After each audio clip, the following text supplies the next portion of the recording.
Hello everyone, welcome to Bhumi's easy cooking. આજે હું આપને બતાવીશ લીલી તુવેરની કચોરી બનાવવા માટેની રીત। લીલી તુવેરમાંથી એકદમ ટેસ્ટી એવી આ કચોરી કઈ રીતે બને તેના માટે આ વિડીયોને છેલ્લે સુધી અચૂક જોજો। ચેનલ પર નવા હોય તો સબસ્ક્રાઈબ કરવાનું ભૂલશો નહીં, સબસ્ક્રાઈબ કરવું એકદમ ફ્રી છે। સૌપ્રથમ લીલી તુવેરના દાણા લીધેલા છે, તેને મિક્સચર બોલમાં ઉમેરી અધકચરા ક્રશ કરવાના છે। આ તુવેરના દાણા સાથે જ લીલા મરચાંના ટુકડા તથા આદુનો ટુકડો ઉમેરેલો છે। ત્યારબાદ તેને ક્રશ કરી દેવાના છે।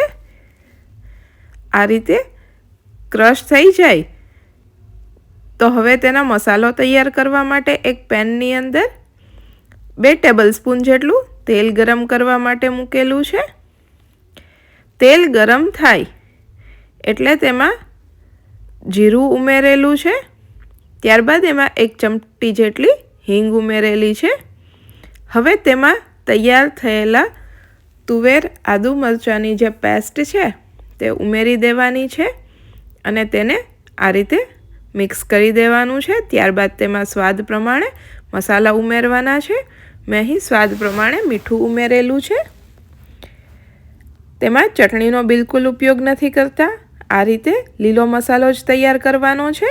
હવે તેમાં લીંબુ ઉમેરેલું છે તથા કાજુના ટુકડા અને કિસમિસ ઉમેરેલા છે, જેનો ટેસ્ટ ખૂબ જ સરસ આવે છે। આ બધું મિશ્રણ મિક્સ કરી દો। તમે જોઈ શકો છો કે તે થોડું કૂક થઈ ગયું છે। તો હવે તેમાં ધાણાભાજી ધોઈને સમારીને રાખેલી છે। હવે બહારના પૂરણ માટે અહીં મેંદાનો લોટ લીધેલો છે, તેમાં સ્વાદ પ્રમાણે મીઠું ઉમેરી ત્યારબાદ તેમાં તેલ ઉમેરેલું છે। મુઠ્ઠી પડતું મોણ આપવાનું છે। તમે મેંદાના બદલે ઘઉંના લોટનો પણ ઉપયોગ કરી શકો છો। આ રીતે મિક્સ કરી દો। તમે જોઈ શકો છો કે આ જે મોણ આપેલું છે તે મુઠ્ઠી પડતું મોણ છે। તો આ રીતે મુઠ્ઠી પડતું મોણ થાય ત્યાં સુધી મોણ ઉમેરી તેને મિક્સ કરવાનું છે। હવે તેમાં ધીમે ધીમે પાણી ઉમેરતા જાઓ અને કણક તૈયાર કરી દો। વધારે કઠણ પણ નહીં અને એકદમ પોચો પણ નહીં, એવો મીડિયમ સાઇઝની કણક તૈયાર કરવાની છે। તો ધીમે ધીમે પાણી ઉમેરતું જવાનું છે અને કણક તૈયાર કરતી જવાની છે। તમે આ કણક માટે મેંદાના બદલે ઘઉંના ઝીણા લોટનો ઉપયોગ પણ કરી શકો છો। હવે આ લોટ તૈયાર થઈ ગયો છે। તો આ રીતે વધારે કઠણ પણ નહીં અને એકદમ ઢીલો પણ નહીં, આ કન્સિસ્ટન્સીનો લોટ બાંધવાનો છે। હવે તેમાં તેલ ઉમેરી તેને મસળી લો। ત્યારબાદ એને મસળીને 20 થી 25 મિનિટ માટે ઢાંકીને રહેવા દો।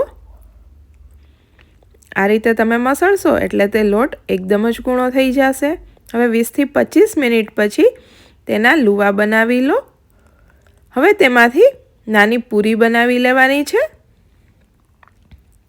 તમારે જે સાઈઝની કચોરી બનાવવી હોય તે પ્રમાણે તમે પૂરી બનાવી તેમાં આ રીતે તૈયાર કરેલું પૂરણ ભરી દેવાનું છે।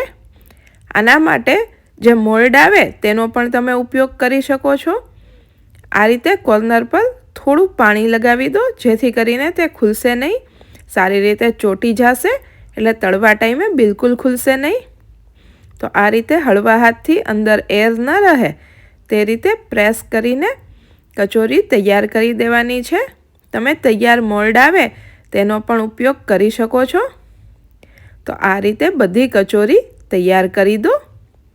હવે તેને તળવા માટે એક પેનની અંદર તેલ ગરમ કરવા માટે મૂકવાનું છે। તેલ ગરમ થાય એટલે ગેસની આંચ મીડિયમ કરી દેવી અને ધીમે ધીમે તેમાં કચોરી ઉમેરી દેવાની છે। આ રીતે તમે ઉમેરશો એટલે કચોરી બિલકુલ છૂટી નહીં પડે। આ રીતે ગોલ્ડન બ્રાઉન કલરની થાય ત્યાં સુધી તેને કૂક કરવાની છે। તો ધીમે ધીમે તેને ફેરવતું જવાનું છે। તો બંને સાઈડ પર ગોલ્ડન બ્રાઉન કલરની થાય ત્યાં સુધી તેને તળવાની છે। તો તૈયાર છે લીલી તુવેરમાંથી એકદમ ટેસ્ટી એવી આ કચોરી। તો તમે પણ એક વખત ઘરે આ રીતે બનાવજો।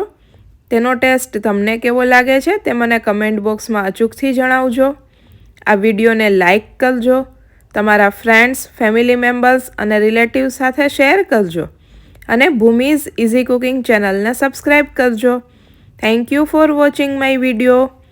ફરી મળીશું નવા એક વિડીયો સાથે. એન્જોય.